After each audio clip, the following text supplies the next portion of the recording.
Good evening, dear sisters and brothers. Welcome to the evening session of Being Heartful Every Day with Swadhyaya. Yesterday, we began our reflections to understand the theme of perseverance, which is a gentle yet firm consistency, an inner resolve that keeps our spiritual journey steady. Tonight, let's explore how perseverance transforms our practice from mere an activity into a source of inner joy and effortless living, and how it helps us move beyond the emotional and mental resistance that we often face.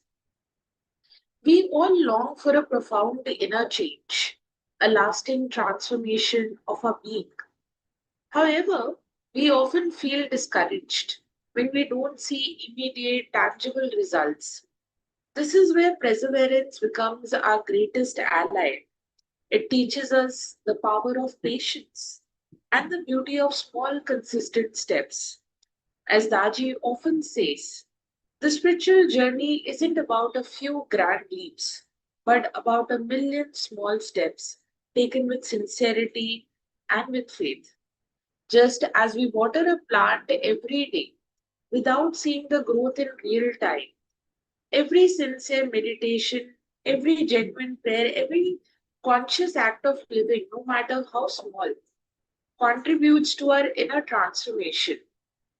This steadfast commitment is fueled by the unwavering faith that change is happening on a deeper, subtler level. Our great masters have assured us that the transmission we receive during meditation work on a system to bring about inner purification. This process is often unseen, but it is steady and sure. Our perseverance is the unwavering faith in this process, giving us the courage to continue even when the path ahead seems unclear. Furthermore, perseverance helps us manage the internal resistance that arises from our own samskars or impressions. These deep seated habits are what pulls us away from our practice. But by persevering, we are essentially building a new positive momentum that gradually dissolves the old. It is not a battle of will, but a gentle, persistent redirecting of our energy towards the divine. It is through this steadfast commitment that we begin to manifest the profound change we seek within ourselves, allowing our true nature to shine through, not with a sudden flash, but with a gradual, radiant glow. Dear sisters and brothers, we request you to please extend the invitation of Heartfulness Masterclasses and BHED sessions with your family and with your friends. And with this, we will now move towards our inspirational reading, which is from the article by beloved Daji.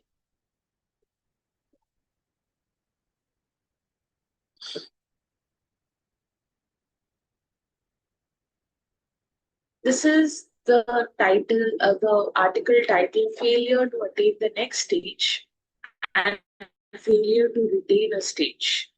This is from Volume 4, December 2019, Collector's Edition, Yogic Psychology.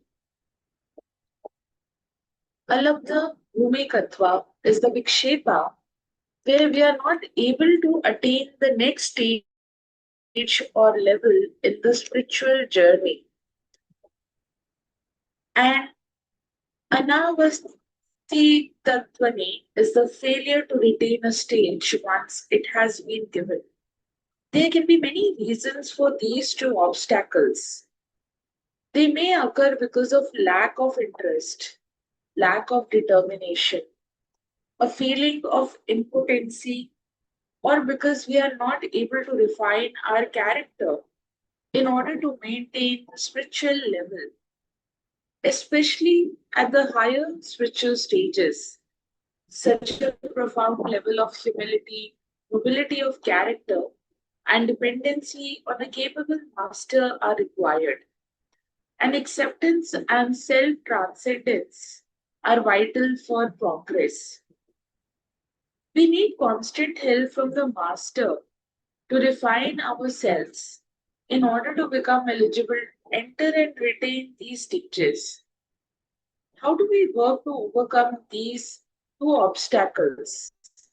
The first thing is to understand that our potency comes through our connection with the source, with God through the heart.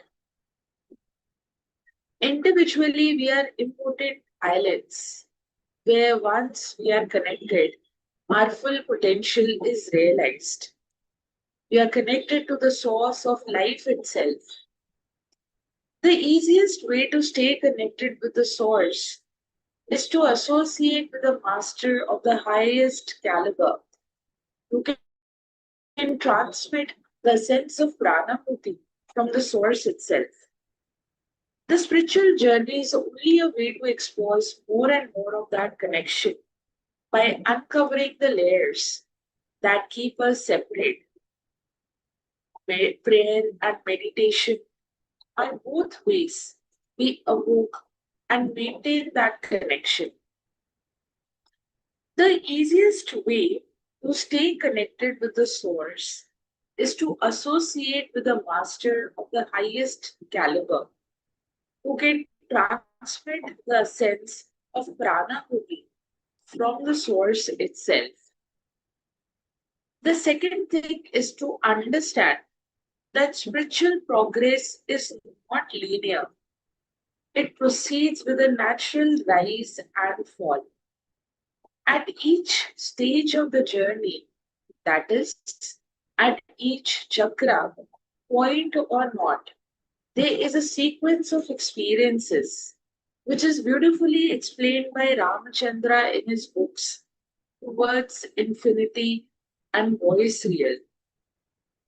On entering into every successive knot, there is a slight feeling of heaviness in the mind, on account of which people often discontinue the practice. But if we take into consideration that every attack of illness is followed by the restoration of good health, we will be better encouraged to attempt a crossing of the knots.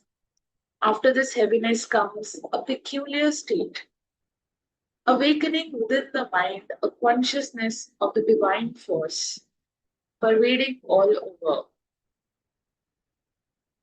Next, as we become more attuned to the new stage, we experience a divine state prevailing everywhere and everything absorbed in its remembrance. But this does not last. As we merge more and more with the new stage, there is neither feeling of the divine force nor that of remembrance, but only a feeling of negation. Eventually, everything is gone. No impression upon the heart, not even that of existence. So, when we progress to enter a new chakra or a knot, there will always be a feeling of discomfort and restlessness, just as when we move location in our worldly life, there is a change and upheaval only once. We settle into the new environment. Does our consciousness open to the higher level of awareness? And then we start to experience divinity from that higher level. This is a joyful and blissful experience, and we feel that we have moved forward. If we continue to progress, we become so merged in that level that it becomes part of us, and then we lose awareness of its very existence. It is now in a subconscious mind, and there is only a sense of negation or nothingness remaining. Eventually, even that is gone. Dear sisters and brothers, we will take the rest from the reading and prepare ourselves to offer the universal prayer. all brothers and sisters are being filled with love and devotion, and real faith is growing stronger in them. सभी भाई बहन प्रेम और भक्ति से भर रहे हैं और उनमें सच्ची श्रद्धा दृढ़ होती जा रही है।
May this universal prayer open our hearts, inspiring us all to live with more love, oneness, and deep serenity.